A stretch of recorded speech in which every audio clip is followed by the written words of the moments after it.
Hello everyone and welcome to today's episode of the Joe Motion podcast. So today's guest is someone that I've been really excited to speak to for a very long time. I absolutely love what he's doing, and that is Lloyd Banks. Lloyd is a motivational speaker, an entrepreneur, and a master in the art of quitting. So welcome to the show, Lloyd.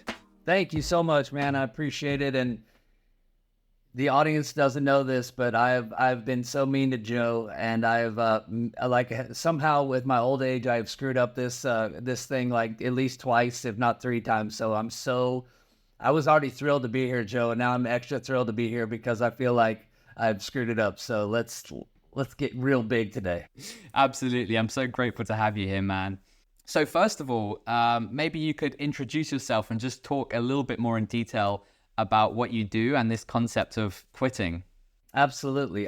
So I was in the hospitality business for 25 plus years. I owned a lot of nightclubs and bars, and then I decided as my last venture that I would get rid of the nightclubs and bars and do something easier. And I opened a full service restaurant. So if you're starting to feel how smart I am, there it is right there. Like I thought this would be easier, opening a full service restaurant. So I spent the last 4 years and I sold my last restaurant about a year ago. And every day since then has been a happier day. And a couple of years, I guess in 2020, during the middle of COVID, when restaurant owners didn't have a whole lot to do except be delivery drivers for a while. So I started, my buddy introduced me to a wonderful place called Heroic Public Speaking. And I started doing grad work there and writing a keynote speech. And it just kind of evolved. And I just started doing speaking, and I realized how miserable I was in the hospitality industry. So like I said, I finally sold my last restaurant about a year ago so I could just speak and coach full time. And every day since I sold the restaurant has just been a happier and better day. And to be able to live a more selfless life and be able to give back and really help people avoid or get through some of the, horrific things I've done to myself over the years has just been a absolutely wonderful experience. So I absolutely love what I do right now. And it's just every day to wake up with purpose and to know that you can have some impact on people's lives, whether it's one or multiple, is just it's a really, really great way to live and make a living for sure. Absolutely. That's an awesome story. And such a profound shift as well in terms of, what you were doing then to what you're doing now. So I would love to know, where did you come up with this concept of quitting? Because in society, quitting has this negative connotation. There's this saying that quitters never win. So how did that sort of concept come onto your map as something that we can actually use to benefit our lives? For sure. Yeah, I talk about it in my keynote. I say, almost everything that we're taught about success typically excludes quitting. But I tell people all the time that, I think in order to succeed, you have to quit. But it's what and it's how you quit that matters here. And so the whole concept, so back when I was at Heroic Public Speaking, we started writing, and they said, look, we just want you to write stories, write whatever's on your heart, right? So I'm just writing. I'm not a writer. I'm just scribbling on paper and telling stories. And I had a writing coach, and she's the one who really brought it to light. She said, hey, Lloyd, you know what? I notice a lot of these stories have to do with success coming after you quit something, or success coming, or this big life change coming after you quit something. She said, have you ever thought about maybe your whole direction needs to be quitting and kind of turning quitting on its head, the paradox of quitting, all that kind of stuff? And giant light bulb went off above my head, and I was like, oh my gosh, there it is. And so, from that point on, I erased a bunch of the stuff, and I just started going hard on that concept because I loved it. And I thought, man, I wanted to be different than other speakers as well. And I just thought, you're right. This is a concept that it's not like I invented it, but not many people talk about it. And there's still such a negative connotation when it comes to quitting. And so I wanted to show people that, A lot of times in life, it's a necessity to quit. And again, I remind people all the time, like, look, I'm not telling you to go quit on your team. I'm not even necessarily telling you to quit your job, because that's a dangerous thing as well. But there's probably, if everybody thinks about it in your life today, if you can't think of at least 3 or 4 things that you probably need to quit, then I would say you're not thinking very hard. That's so true. I couldn't agree with you more. There's so many things in our lives that we really do need to quit. I'd love to know what your perspective is on just why quitting is actually so important. Yeah, for sure. Again, like, it goes back to with quitting, a lot of people, I get told this a lot, like, hey, Lloyd, quitting's hard. Well, yeah, it's hard. And the big things are really hard to quit, whether it's drinking or drugs or some horrible toxic relationships or whatever it might be for those people, quitting is hard. But you know what? So are all the small things, like trying to just cut back on social media. That's hard, like trying to quit grabbing your phone first thing in the morning. That's hard, I mean, there's so many things, but so I'll tell you by example. So a few months ago, I decided we were going to do this thing, me and my social media team, we were going to do 30 days of quitting.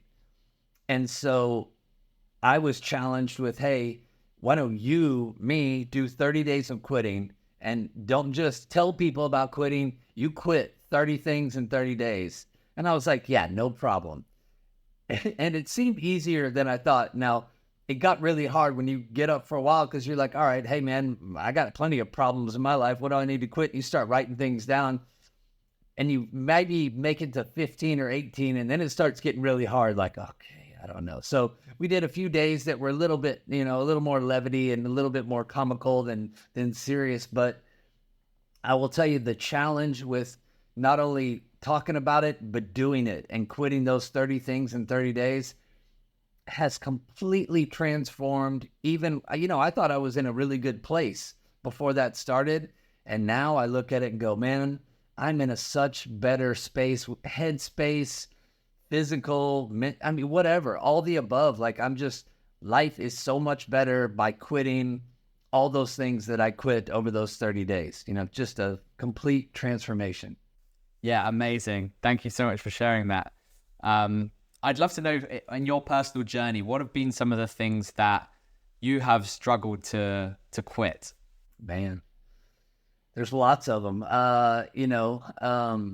I'd say more current ones were, like I talked about, like I was that guy, man, just scrolling on social media for hours a day. And then at the end of the day, wondering why I hadn't gotten very much done, and wondering why I wasn't having the success I wanted. Like, oh, well, hey, dude, quit scrolling on your phone, looking at everybody else's life and lies on social media. Like, let's go. Like, do, live your own life, do your own thing. I realized how much it was taken away from my family, my friends. And so, I just don't hang on to the phone as much as I used to. But it goes way back for me. I have 2 daughters, and I'm a very proud girl dad, but our daughters are 16 years apart. So I have a 27-year-old and I have an 11-year-old.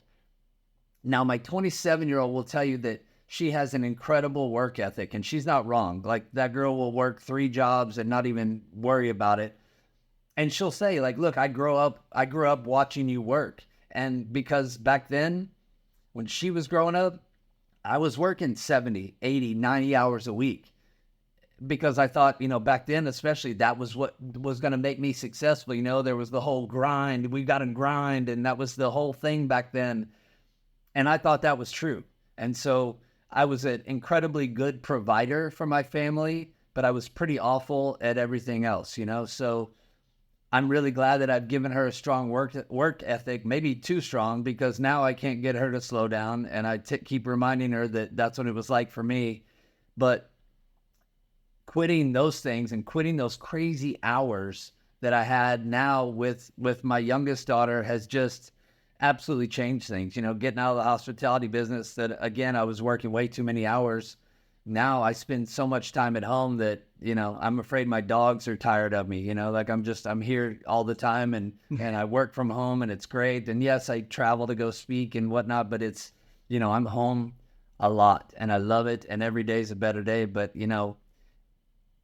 if it hadn't been for some things, like, I don't know if I would have realized, well, you know what? I realized how miserable I was in the restaurant, and that's what really drove me to go quit that stuff and that thing. And God, I'm so glad I did, man. It has absolutely changed this. I'm 52, so I'm on the back half, but I'm cheering for myself in the second half of, like, hey, the second half is going to be so much better than the first half, because I finally figured some things out. And that's kind of my whole point, is if I can take what I've learned over that first half of my life and share it with a lot of people, especially, and I don't care how old or young they are, it doesn't matter, man. The message is the same, and the lessons are the same, and you've got a chance. And if I can catch you when you're younger, fantastic. But I just think that there's so much more to life than work, and so much more life than whatever it is that's holding you back, or causing you problems or pain or depression or sadness or keeping you from your joy, man. There's just some things that if we can help you, and I can help you quit those things now, you are going to have a better, hopefully, first half and second half. I love that. Thank you for sharing. I think that's just why it's so important, the work that you're doing, because of the impact that it can have when people quit the things that no longer serve them. So one question that came up for me while you were speaking there is, so it's quite a challenge initially when we're trying to quit something, and there maybe comes a point where we get through that hump and we manage to quit. What do you think is the hardest thing after quitting something? Sometimes it's finding what do I do now? Maybe whatever it was that you quit was something that took up hours of your day. So now I quit that stuff, and that's great that I quit it, but now what am I doing with those hours? And so, it could be something different for everybody. I think it depends on what you're quitting and what that was doing to you. Maybe it's, hey, I've got an extra hour a day. Well, great. Are you taking care of yourself? Maybe that extra hour a day is going for a walk. Maybe it's going to the gym. Maybe it's whatever it might be for you. But hey, let's work on your, like, we're working on your mental fitness. Let's work on your physical fitness too, because, again, I'll go back to my story. When my wife and I got pregnant at age 40, I realized, hey, again, I was working real hard, but I wasn't working out. And I realized, man, you know what? I'd really like to see both my girls grow up and like to walk them down the aisle. So when I wasn't working, my butt was on the couch, and I realized I had to quit that sedentary life and, like, start doing something. So I started doing this thing called Camp Gladiator, and got myself in great shape, and still go. I was there this morning. And so, I think it's different for everybody, but it's just finding that time to, like, all right, hey, now that I quit something that was probably negative or whatever, how do I find that time to, like, well, how do I turn that into positive time? Whether it's reading or listening to a great podcast like this, or, like, just something that's positive for you in your life, and something that's maybe wholeheartedly different than whatever it was you quit. Absolutely. Yeah.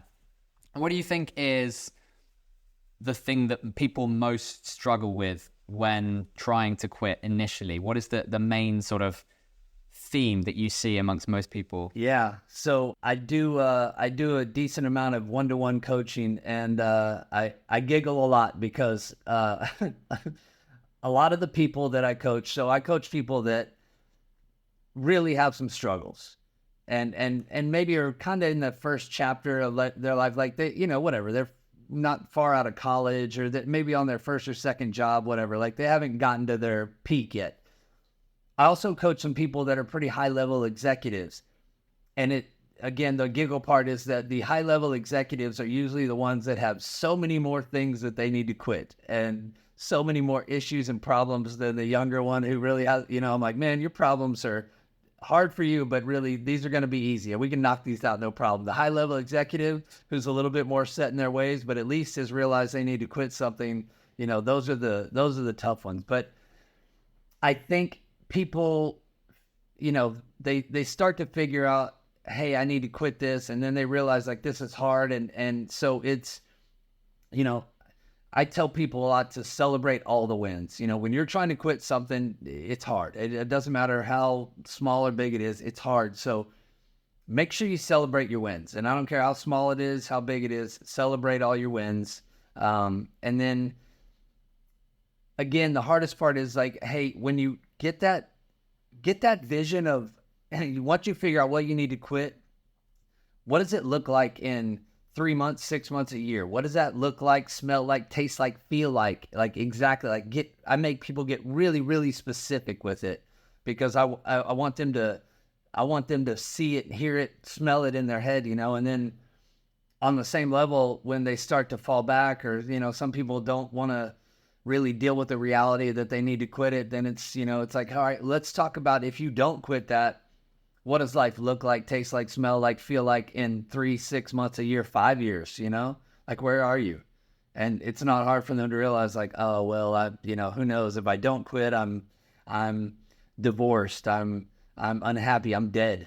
You know, like, I mean, it's some tragic kind of dark stuff sometimes, but you really have to make people try to get real with themselves because I can sit there and tell them this, that, and the other, but, you know, they got to see it, believe it, hear it, everything in their head and really like visualize it. So I don't know if I answered the question there, Joe. I seem to run around it a lot, but I was trying to get to a point.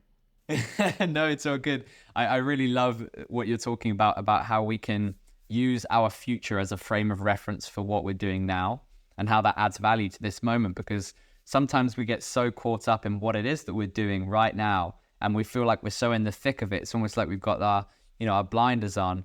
And sometimes we do need to zoom out and actually look at where we do want to be in the future and look at that in the frame of what are we doing now and how is that going to have an effect on that. So that's really powerful.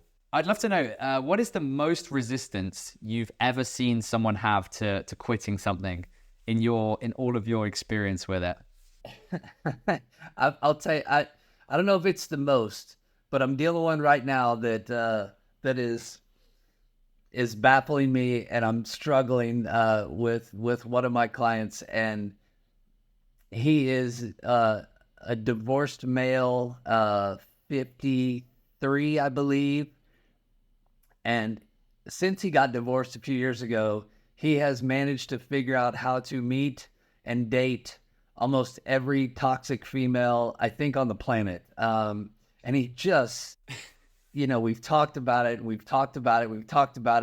then he just does it again. And I'm like, what are we doing here? And I mean, we've gotten real specific about steps and things and what to do, what not to do, and all that kind of stuff. And then next thing I know, I will get a phone call or a text that he's dating someone new, which is always like, okay, what let's go, let's talk about it. And then whether it's a week later or a month later, there's some madness going on. There's, you know, whatever it might be. There might be things being thrown. There might be police being called, but it's just like another like, oh my God, what is happening situation. So that's definitely one, man. And it's sometimes it's really hard to get people past something that they've done their whole life. Especially I found, you know, like when I'm dealing with people that are, you know, a little bit older, like closer to my age and that kind of stuff, and they've just been set in a way and they have this same vision their whole life. And it's really, really hard. Not with everybody. Some people it's really simple, but a lot of times with some older people, it gets a little bit harder to really try to change their focus and change their way of thinking more than anything, and their mindset. You know, it's just, so this one has been a tricky one for me, definitely tricky for him, but I am, if I never sleep again, I am going to get him past this. I'm going to get him through this. I love that. What do you think it is that gets us so stuck in these patterns that can be destructive to us? What is that? I don't know this for a fact, and I'm not smart enough to like know the actual like neuroscience of it necessarily, but I just feel like people I don't know that there's an answer to it, but they get stuck. And look, I've been there too. I've been stuck plenty of times. And what made me get past it? What helps you get past it that this guy hasn't been able to get past? I'm not real sure of, you know. And I think the other thing is I think it's different for everybody. Like we've all got our own monsters to deal with, and we've all got our own stuff. And if I told you some of the stuff that I was struggling with, you might be like, oh, that's not that big a deal. And you know what? To you, it's not that big a deal. To me, it's like, oh my God, it's climbing Mount Everest, and vice versa. And everybody, because it doesn't matter. And that's the other thing I've learned, is that some of the things that might seem so small to you or me or the next person, to that person that's struggling with it or that needs to quit that, like, it is their Mount Everest. It is their thing that they just can't get past. And so, I go through a whole series. Like, I had some time on my hands after I started to wind down from the restaurant business. So I wrote this whole online course that I'm going to release pretty soon. And it's based on a lot of the one-to-one coaching I do and whatnot. But I just learned that, and again, it goes back, I think, to sympathy and caring and kindness for everybody, because, you hear it all the time, like, be nice to everybody, be kind to everybody, because you don't know what that person is going through. And again, what might be so simple for you or me or him or her to get past, for that person, it is a giant, giant struggle. And so, again, I'm so committed to trying to figure out how to help anybody and everybody that wants it to quit, so they can live a more joyous life. And, and to take it a step further, like, I think one of the things that I had to stop doing back in my day, which kind of speaks to your question, is I had to figure out how to find the joy in every day. Like what I was one of those people that said, oh, I'll be happy when, I'll be happy if, it was one of those, like, whether it was this certain amount of money I had to have, that then I can be happy. Yay, I'm happy now. I got this much money in the bank, or as soon as this happens, or I sell this, or I do this, or I open this, I'm going to be happy. And I just kept waking up every day unhappy. And then I just had to start realizing that, like, make your joy today. Like, what's your joy today? And it doesn't always have to be a giant thing. I'm fortunate, and I tell this story a lot, as I wake up at 6 a.m. every morning, and I'm responsible for getting my youngest up and feeding her breakfast and helping her start get ready for school. I don't do hair. That's mom's job, but I try to do the rest. And so if nothing else, if I got nothing else that day, I know that about 6:15 every morning, this lovely 11-year-old piece of joy is going to walk down the stairs to come down for breakfast. And some days, that's all it's going to be for me. That's the best joy I'm going to have that day. And that is absolutely perfect joy for me. And then if I can stair step that and make some more points of joy that day, and helping people, which I get to do every day. Like, then at the end of the day, I go back and go, today's a good day. And you know what? Whether I had 20 pieces of joy come at me, or whether it was just that little girl walking down the stairs, man, today has been a good day. I love that. I really love that. And I think one thing I've noticed as well is that sometimes easier for people to quit when they're using the love they have for other people as a motivation. It's almost like, if we've got an addiction to smoking, for example, it might take knowing that we want to spend longer with our kids to actually motivate us to make that change. And it's almost like when we're doing it for someone else, it becomes a stronger motivation. Is that something that you've observed in your practice? 100%. Yeah. It's funny. It's funny. Sometimes people, yeah, you're right. Like, they won't do things for themselves, but they'll damn sure do it for other people, and whether it's, and like, so smoking's another one. So I had a client, and that was one of his big hangups, was smoking. And he couldn't stop. Couldn't stop. And then it almost became really, really easy for him, because one day his son came to him, and I don't know what I can't remember what he had seen at school or been told or read or something like that, but it was something about smoking and how bad it was for you and how it would kill you and how it would take all these years off your life. Came to dad crying, saying, Daddy, I don't want you to die. I don't want, this, that, and the other. And guess what? Dude has never smoked another cigarette since. So I was like, well, I guess I'll help you with the other stuff you need to quit, because it seems like your son really nailed it on that stuff. But yeah, you're right. It's amazing sometimes that it's people we love, or, man, sometimes just a emotional story you see on TV or whatever, but it's other people's experience, recommendation, whatever it might be, that actually drives other people to finally quit some of those things that they really struggle with for a long time. And I'd love to know, what do you think is the thing that really gets people over the finish line when it comes to quitting? What is the biggest thing that helps people do that? The biggest thing that helps them quit. I think once they realize that there is, like I talked about earlier, like whatever that visualization is of what they see, smell, hear, taste, feel 3 months from now, 6 from now, a year from now, once they really, really get it, and they in their head, they've got a very clear picture of what that looks like. And they realize once they get past that first, there's always that first, whatever it is with some of my, whatever, like it could be a week, it could be a month, it could be 3 months that they struggle.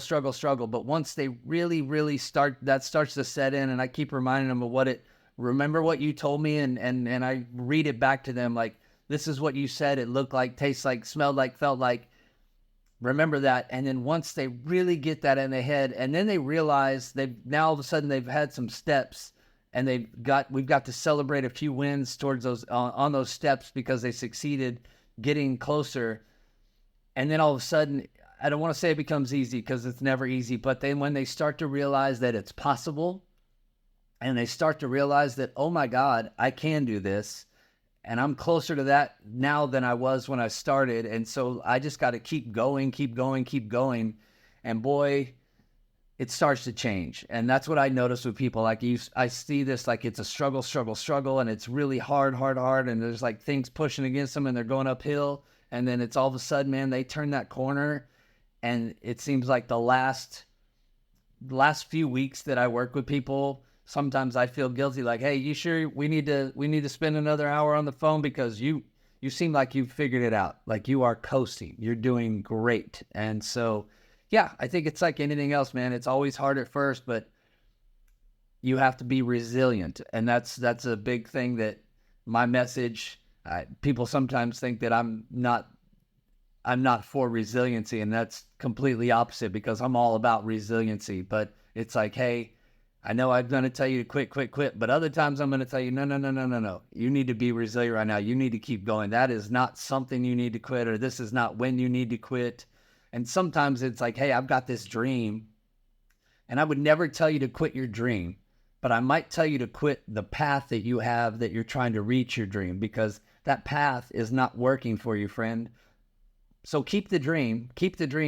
Let's find another path. Let's find another path that can get you to your dream, because this one right now, this sucks and it's making you miserable. Let's get past that. Yeah, I love that. And I'd love to come back to that point. One thing that just came to mind for me on the last point you were talking about is, it seems like this trajectory that you're speaking about, it reminds me of the analogy of a rocket ship. When you think it takes an enormous amount of fuel and energy to actually get off the ground, get out the atmosphere. But once it's out, it's almost like there's less resistance, and it's just smooth sailing. Burners are off and you're on your way to your destination. And at the start, it's going to be hard, but it's choose your hard, what hard are you going to go with? And that's where envisioning that future and knowing what the consequences of your current actions are, it allows you to actually be able to say, do I want to choose the challenge now, or that future potential challenge if I keep on continuing in this way? I mean, I think the first question I typically always ask people, whether I'm coaching them or just whatever people I meet, it's become such a habit now, is I just ask them, are you happy? Are you happy? And most people will go, yeah, I'm happy. I'm overall happy. And then you're like, well, hang on, let's talk about it. Like, why do you say you're happy? And why was there some sort of resistance when you said, like, I think I'm happy. Like, I want people to go, yeah, I am happy. My every day is happy. And look, I'm not crazy. I realize that no matter, like, I'm a happy guy. I'm very happy. I'm thrilled at life most of the time, and I'm a positive person. But man, I have plenty of days that suck, and plenty of times of the day that suck. But I just choose to not live in it, dwell in it. Like, I choose to keep looking towards the things again that bring me joy and happiness. And so I think, again, the rocket ship analogy is perfect, because, it's going to be harder at first, But if you will just do the work and really push yourself a little bit, maybe a lot, you're going to get there. And you're going to be so thankful and so thrilled that you spent that time. And then you'll be able to sit there when someone asks you, are you happy? You'll be able to, without a doubt, smile and say, yeah, I am happy. How good is that? I love that. That's the goal, right? That's the goal. On that point you were mentioning before, where you said you wouldn't tell people to quit their dreams, but you might tell them to quit the current path that they're on, that's, that they've taken. What do you recommend for somebody who's in that predicament? Because it's sometimes quite hard to let go of a dream that we've had, or even just to pivot can sometimes be quite difficult because we've been so set on one thing. What do you recommend for somebody who's in that situation? I think they got to ask themselves, and again, like it's, everybody's got dreams. I hope everyone has dreams, and there's a 1,000 paths to get there. And I think that's what some people don't see, is that they get it so stuck in their head that there's only one way to get to that path. And they believe because they read some stupid book from the early 2000s that told them they had to grind and work 100 hours a week and outwork everybody. Like, that's the dumbest thing I've ever heard. Like, I get it. I lived it. It made sense back then. Now I realize that's dumb. And even the guys who wrote that book, thinking of one in particular, will be the first one to tell you that, yeah, that's dumb. That was seemed smart at the time, not smart now. But I think if you can just give yourself a little bit of grace, maybe read some of the right books, listen to the right people, and realize that, look, if this path is constantly kicking you in the groin or slamming the door in your face or whatever it might be, stop. You've got to reconsider, refocus, recenter, and again, like, maybe it is reevaluating your dream as well, because look, I grew up playing tennis and I wanted to be the best tennis player in the world. And at some point I had to realize, bro, you are not good enough. You are not even close to good enough.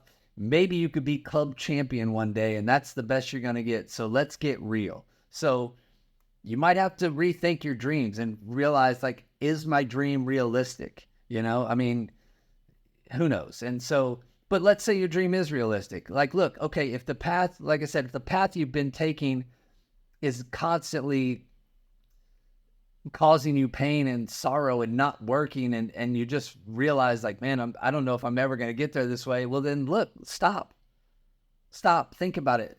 Hopefully, this is another thing I like to tell people is, hopefully everybody has some friends, mentors, people that they can look up to, reach out to talk these things through. I was very lucky. For a long time, I was in a group called EO, Entrepreneurs Organization, and I still have many friends and guys that I hang out with that are much smarter than me. And it's great because my whole entrepreneurial career, I have run things past them and others to get some feedback from people that were smarter than me, quite frankly, and were further along than me. And, I realized some of those same things. Like, look, I can do exactly the things that I want to do.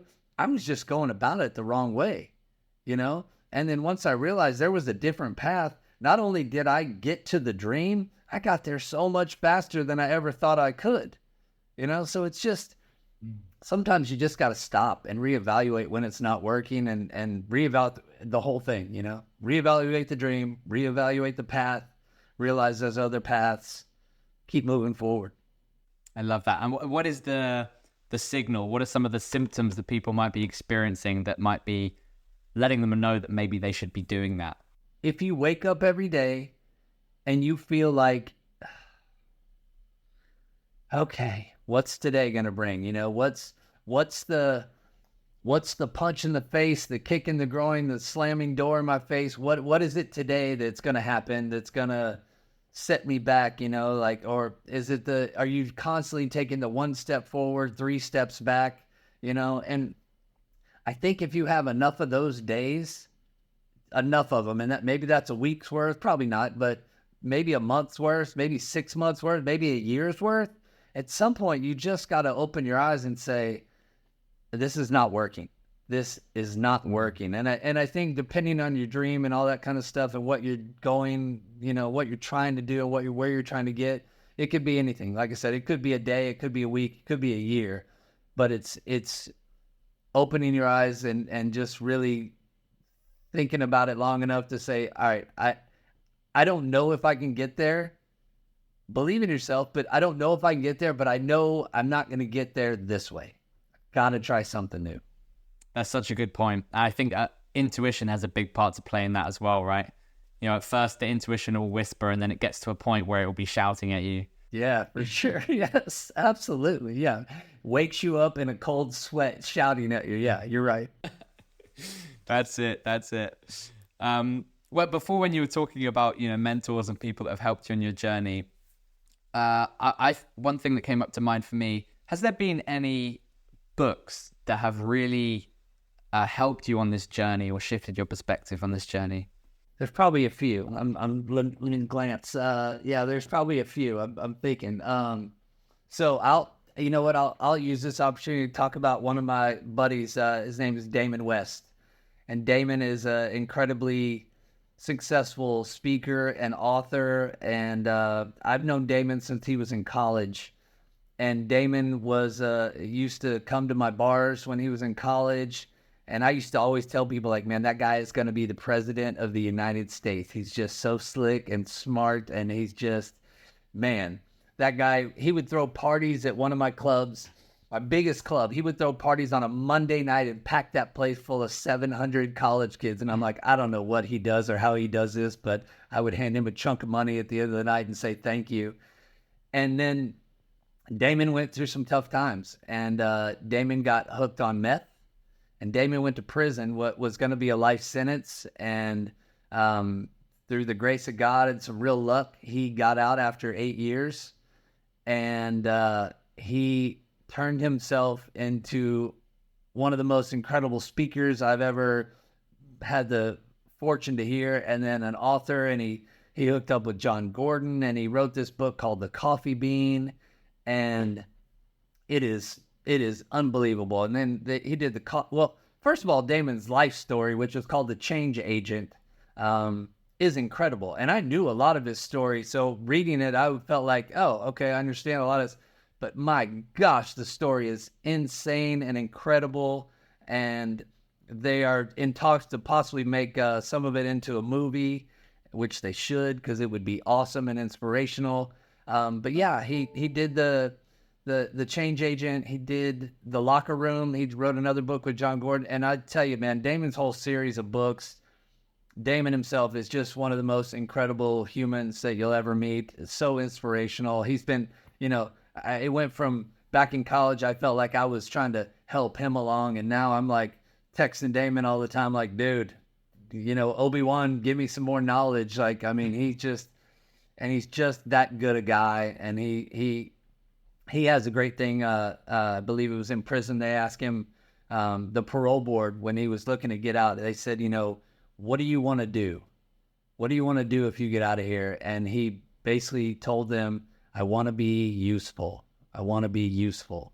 And boy, I tell you what, that guy, every day since he's been out, has been useful to himself and to so many other people. And he's really making a difference in this world. I love that guy. Wow, that's such an inspirational story. Thank you for sharing that. I'd love to know, knowing him and knowing his story, what do you think is the biggest thing that he had to quit to be where he is now? It was funny. I asked him to give me a good quitting story not too long ago, and I don't know that this was the biggest one, but the story he told me, he said, me, Lloyd, I'm a pretty slick dude. When I got to prison, I figured out that if I did this or I traded this or did that, I could cut the line and I could be first in line to go get whatever it was, I guess they get to go like a little store type thing. And he said, I figured out ways that I could cut the line. And then he said, I realized that I was again trying to buck the system, and he said, I realized that I was never going to get where I needed to be mentally and everything if I just kept trying to outwork the system. And he said, so I quit doing it. And sometimes that meant I was at the end of the line and I didn't get the the cookies or whatever the good stuff was, you know, if you were at the front of that line. And he said, but you know what? I just realized I had to do it. I had to live that life. I had to learn those lessons the hard way, so that I could keep moving forward. And, you know, God bless him, he did, man. He's, if you ever want to hear some great prison stories, man, they will change you. Wow. And what it was his name, Damon West, did you say? Damon West, yeah. Amazing. Yeah, I'm definitely going to check out some of his books. It sounds like a pretty remarkable story. There's one of them. That's The Change Agent. Incredible. And then Coffee Bean. How to Be a Coffee Bean. Okay. And there's a second version of it. He's even got a kid's version for it that I've read at my kid's school before her whole class. And yeah, man, it's just it's amazing. Well, yeah, thank you for sharing that. That's really cool. I'd love to know as well, what role do you think accountability plays in quitting? Because we've spoken about, you know, mentors and how you're a coach and other people being a motivation. What do you think accountability brings to that process? Yeah, I mean, I think, again, depending on what you're trying to quit, what you need to quit, you know, at the end of the day, you've got to be, you should be accountable to your family, to your friends, but most of all, you got to be accountable to yourself, you know? And again, I try to keep things really, really simple because I'm a very simple person and really not that smart. And so, you know, I think it's just a matter of being true to yourself, asking yourself every day, am I happy? Am I, you know, I'll go back to what I was saying before, like, are you happy? Do you have that joy in your day? And if you don't, what's keeping you from it? And is it you?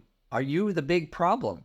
You know, and most of the time it's you, you know, it's not your boss, and it's not your husband or your wife or your boyfriend or your girlfriend or the guy next door or whatever. It's that dude staring back from the mirror. That's the guy. That's the problem, you know? And so if you truly want to change and you truly want to be happy and have joy, then be accountable to yourself, because no matter what's going on, it's true, you can change everything, you know? And it could be the simplest thing to the most hard, complicated thing, but be accountable to yourself.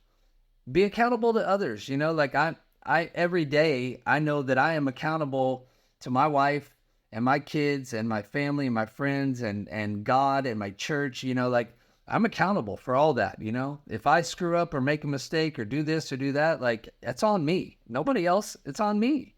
So I don't know. That's a pretty broad answer, but that's the way I look at it, man, is you are responsible for you. You know, when I owned all my nightclubs and bars, like, don't get me wrong, I was not always nice to my managers or employees, and sometimes I might go off on them, but at some point, unfortunately later than it should have been, I realized that everything that goes wrong with my business is my fault.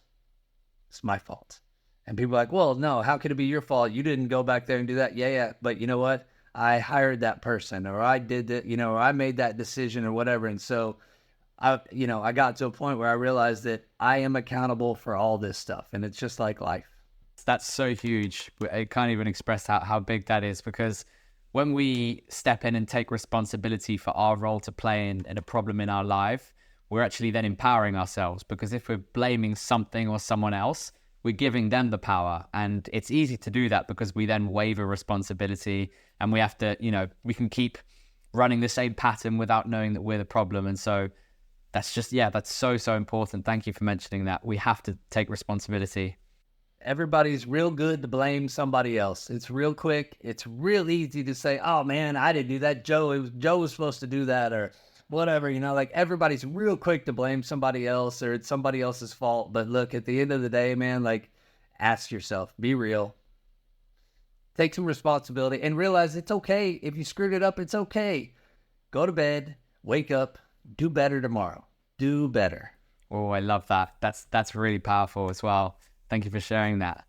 So I would love to know, if, you know, you've done so much coaching with people, you talk about this all the time.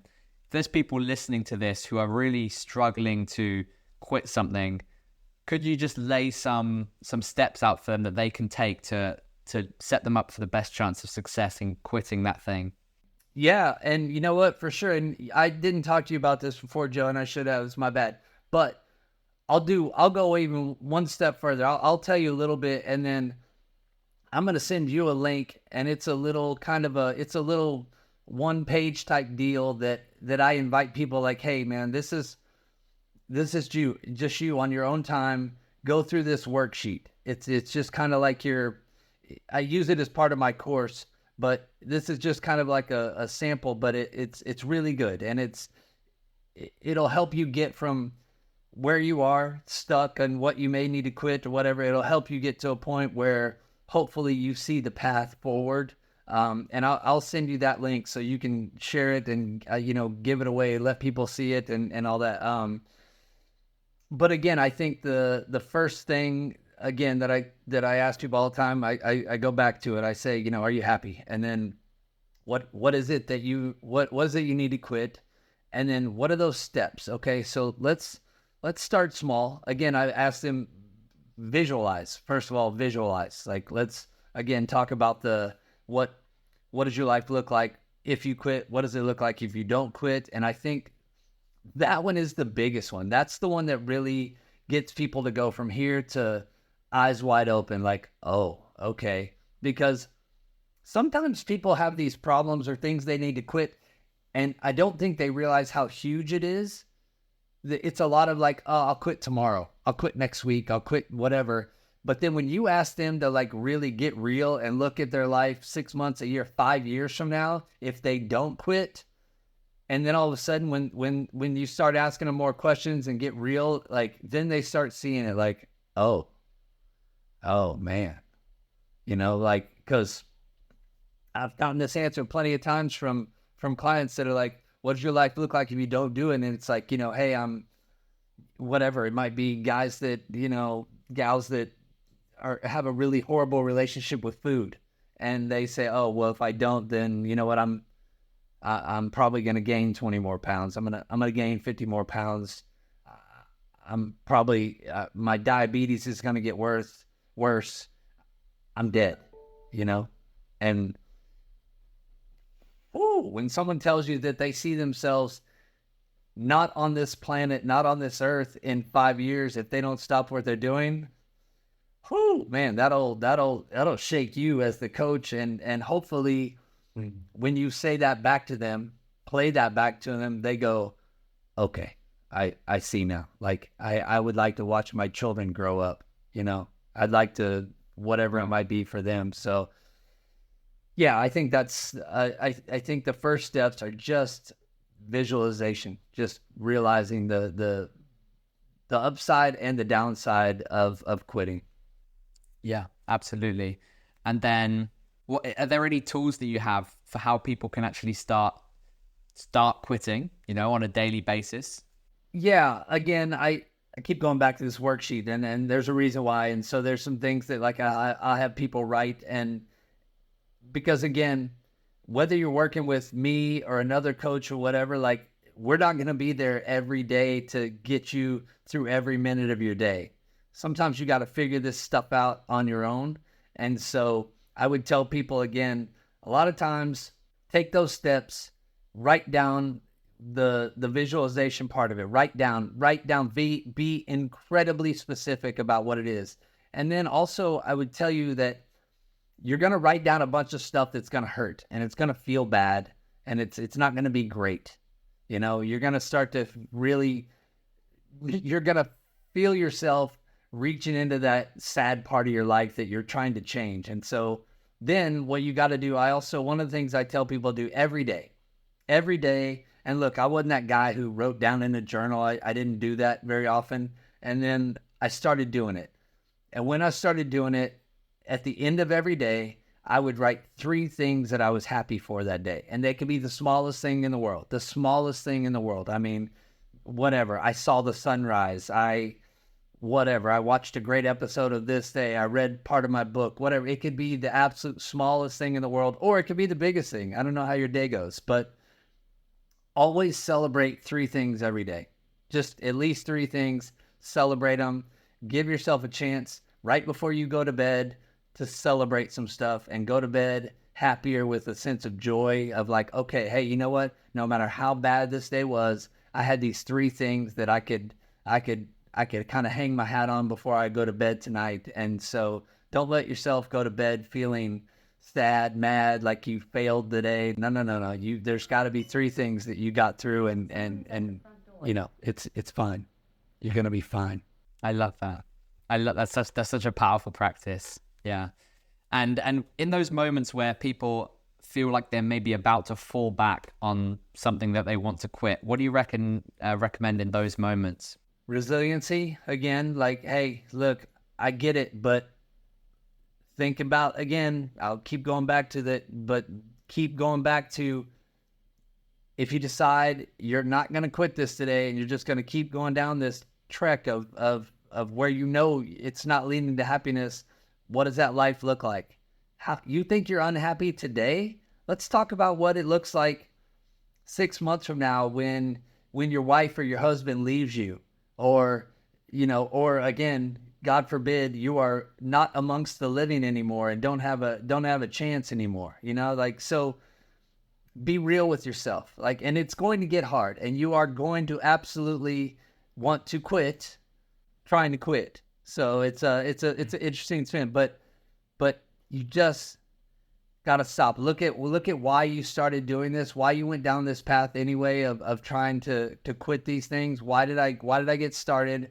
Where is my opportunity at the end? What does it look like at the end of it? When I do quit this thing, and I don't say if, but when I quit, and get there. Let's get you there. And if you need help, man, I beg people to reach out to me. Reach out to me. If I can help you get there, I will help you get there. I will make you get there. Amazing. And then you mentioned earlier celebrating your wins as well. And that's so powerful because it's, we get that extra energy boost after we've overcome something challenging. But we also know that the next time we face something challenging, we're going to reward ourselves again. So it's almost like an added motivation to look forward to. Yeah, for sure. Again, I mean, I can't stress this enough, that celebrating your wins, giving yourself the grace and the opportunity to celebrate those wins on a daily basis. Again, it doesn't have to be the biggest thing in the world. It could be small, but definitely celebrate your small wins.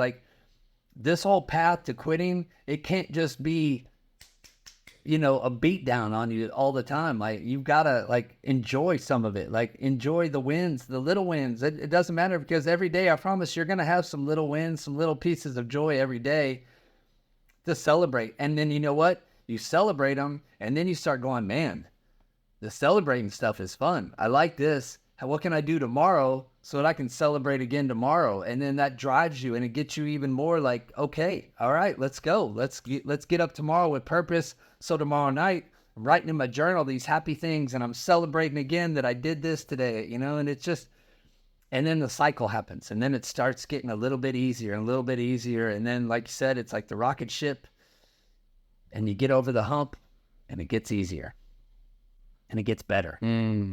I love that. What I'm hearing there is that you need the potential future challenge that you might come across if you don't do the thing, but then you also need the positive future and the wins. And it's almost like you need both sides of those. You can't just drill into yourself all the bad things that will happen if you don't quit, and you can't just focus on all the positives. It sounds like you need a good balance of those two. It's like life, it's every day. I mean, look, I wake up with purpose every day thinking today's going to be a great day. And you know what? It's not always a great day. It's not always a great day. I whatever, it's raining. I just got soaking wet on the way to my car, or whatever. I got in traffic or whatever. I mean, it could be any number of things. So it's like life. Every day is not a perfect day, but it's balance, I mean, it's, hey, celebrate the wins. Don't let the highs get you too high. Don't let the lows get you too low. Just try to maintain focus. Know that you've got that end goal in mind. Know that you're on the right path, and then just keep going and just keep going. That's such a powerful message, and it's so simple. Just keep going. And if you can remind yourself to do that, you can really get through anything. And so what about after people have quit something? Or what are some recommendations you have for after people have quit? You mentioned earlier, sometimes we think, well, what do I do now? And yeah, what do you recommend for people usually when they've finally quit something? Well, something that I love is, think about it this way. If you quit something, and let's use that quitting example as that, hey, you've opened a door for yourself. Something I like to tell people is like, look, once you've opened that door for yourself and you're walking through that door, who can you reach back to and pull through that door with you?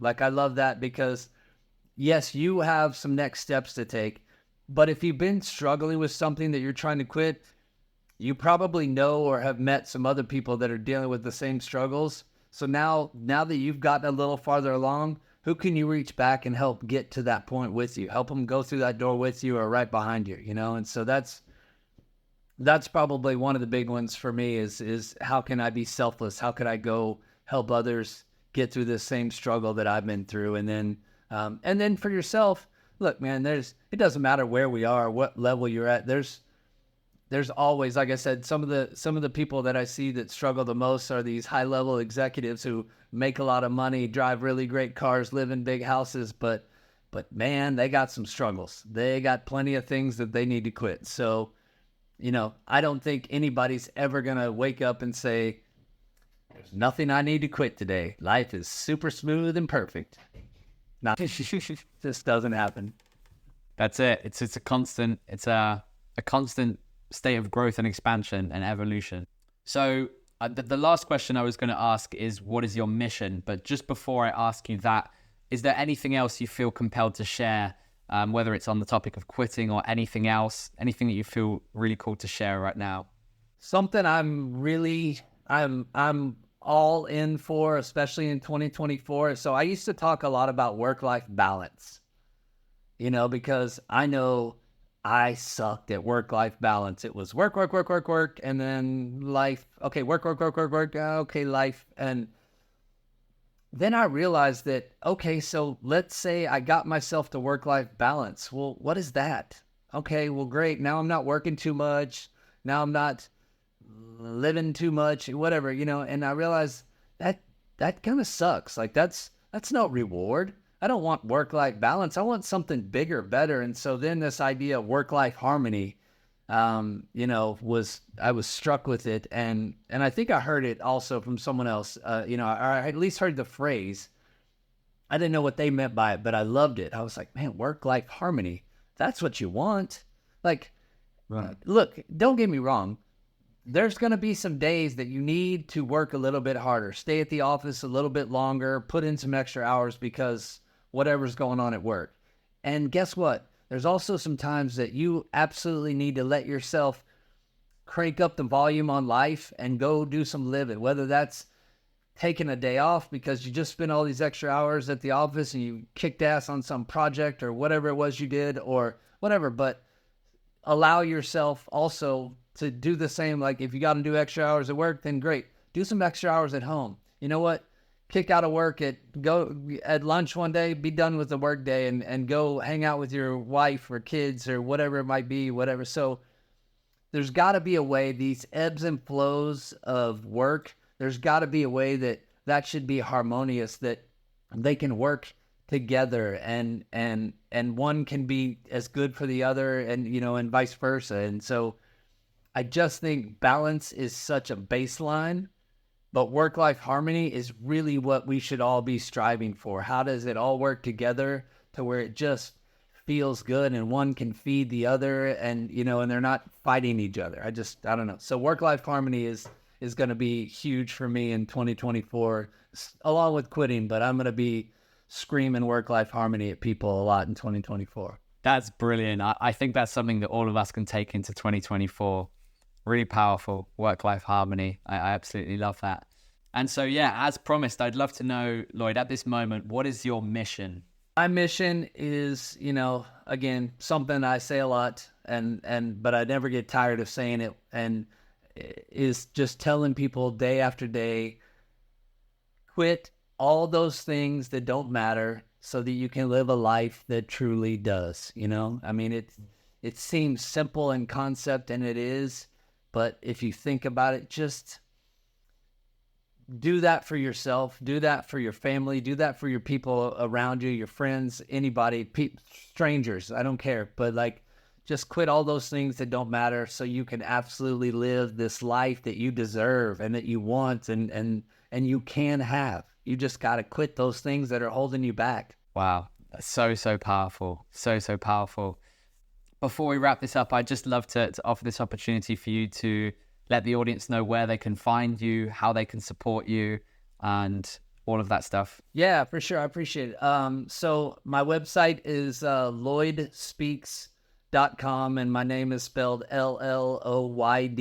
I don't know why there's two L's, but whatever. It's lloydspeaks.com.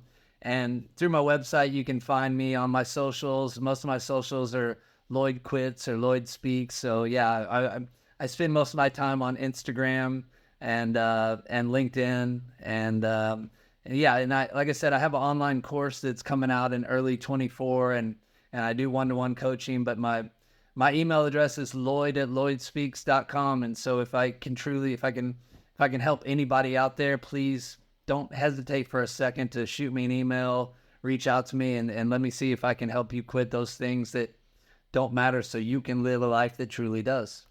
Amazing. Yeah, so I highly recommend to anyone listening, go to the links. I'll leave them in the description so that you can find Lloyd's website and all of his links.